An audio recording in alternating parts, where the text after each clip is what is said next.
మరో break news చూస్తున్నాం. ఒక పక్క కుమారుడు అరెస్ట్, మరోవైపు చంద్రబాబు ఇంటిపై దాడి కేసులతో మాజీ మంత్రి జోగి రమేష్ ఉక్కిరిబిక్కిరి అయిపోతున్నారు. ఈ క్రమంలో ఆయనకు మరో షాక్ తగలనుంది. చంద్రబాబు ఇంటిపై దాడి కేసులో ఆయన కూడా అరెస్ట్ అయ్యే అవకాశాలు కనిపిస్తున్నాయి. ఈరోజు పోలీసు విచారణకు వెళ్లనున్నారు జోగి రమేష్. 2 రోజుల క్రితం రమేష్కి పోలీసులు నోటీసులు ఇచ్చారు. విచారణకు వచ్చే సమయంలో కారు, సిమ్ కార్డు, ఫోను తీసుకురావాలని సూచించారు. నిన్న సాయంత్రమే డీఎస్పీ కార్యాలయంలో జోగి రమేష్ విచారణకు వెళ్లాల్సి ఉంది, కానీ వెళ్లలేదు. మరోవైపు తనకు సమయం కావాలని కోరుతున్నారు రమేష్.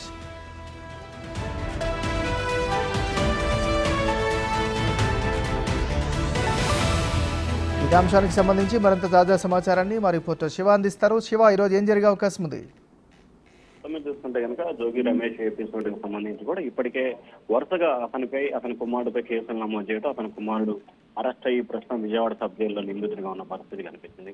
ఇక జోగి రమేష్ కి సంబంధించి కూడా తెలుగుదేశం పార్టీ కేంద్ర చంద్రబాబు నివాసంపై దాడి ఘటనకి సంబంధించి కూడా ఇప్పటికే హైకోర్టులో బెయిల్ పొంది ఉన్నారు. ప్రస్తుతానికైనా ఈ అంశానికి సంబంధించి రేపటి వరకు బెయిల్ ఉంది. అయితే ఆయన విచారణకి సహకరించట్లేదని చెప్పి కూడా ప్రభుత్వ తరపు న్యాయవాది సిద్ధార్థ లోత్రా హైకోర్టులో జడ్జి ముందు వాంగ్మూలం ఇవ్వడం జరిగింది. అయితే దీనికి సంబంధించి జడ్జి కేసు విచారణకి పూర్తి స్థాయిలో సహకరించాలని చెప్పి ఆదేశాలు జారీ చేశారు. న్యాయమూర్తి ఆదేశం ప్రకారం కూడా నేను విచారణకి సహకరిస్తానని చెప్పారు. కానీ మొన్న విచారణకు పిలిచినా రాలేదు, నిన్న విచారణకి పిలిచినా రాలేదు. ఈ రోజుకు సంబంధించి కూడా వెళ్తాడా లేదా అనే ఉత్కంఠ కొనసాగుతుంది. మరొక వైపు తనకి అనారోగ్య సమస్యలు, మిగిలిన సమస్యల కారణంగా తనకు ఒక వారం రోజులు సమయం కావాలని చెప్పి మంగళగిరి డిఎస్పీకి వాట్సాప్ లో జోగి రమేష్ మెసేజ్ పెట్టినట్లు కూడా తెలుస్తా ఉంది. అయితే మంగళగిరి డిఎస్పీ నుంచి కూడా ఎటువంటి సమాచారం రాలేదు. మరొక వైపు ఈ కేసుకు సంబంధించి కూడా రేపు బెయిల్ పిటిషన్ పై విచారణ జరుగుతున్న నేపథ్యంలో కూడా రేపటికల్లా ఖచ్చితంగా జోగి రమేష్ మంగళగిరి పోలీసులు ఎదుట హాజరై వివరణ ఇవ్వాల్సిన పరిస్థితి కనిపిస్తా ఉంది. ఒకవేళ గనక ఆయన వివరణ గనక ఇవ్వకపోతే ఖచ్చితంగా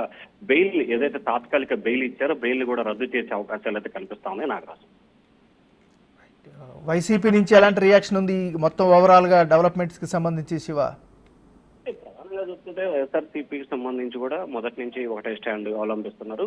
కేవలం కక్షపూరితంగానే తెలుగుదేశం ప్రభుత్వం తమపై దాడులకు పాల్పడి అక్రమ కేసులు బనాయిస్తుందని చెప్పి నిన్న మాట్లాడిన పేర్ని నాని గాని లేకపోతే అంబటి రాంబాబు గాని మిగిలిన వైఎస్ఆర్సీపీ నేతలు మొదటి నుంచి చెప్తున్న విషయమే. బీసీ నేతల్ని టార్గెట్ చేస్తున్నారని చెప్పి వైఎస్ఆర్సీపీ నేతలు అయితే ఆరోపిస్తున్నారు. కానీ తెలుగుదేశం పార్టీ నేతలు కూడా దీనికి సరిగ్గా కౌంటర్ ఇచ్చే ప్రయత్నం చేస్తున్నారు. ఇది తమకి కానీ ప్రభుత్వానికి కానీ ఏమాత్రం కూడా సంబంధం లేదు. అగ్రిగోల్డ్ కు సంబంధించిన భూమిని మీరు ఆక్యుపై చేశారు కాబట్టి అగ్రిగోల్డ్ కు సంబంధించిన యాజమాన్యం ఫిర్యాదు చేయటం, అలాగే అగ్రిగోల్డ్ కూడా ఏపీ హైకోర్టులో పిటిషన్ వేసే నేపథ్యంలోనే కేసు విచారణ జరుగుతుంది తప్ప ఇందులో ప్రభుత్వానికి ఎటువంటి సంబంధం లేదని చెప్పి టీడీపీ నేతలు అయితే చెప్పే ప్రయత్నం చేస్తా ఉన్నారు. నాకు థ్యాంక్ యూ శివ.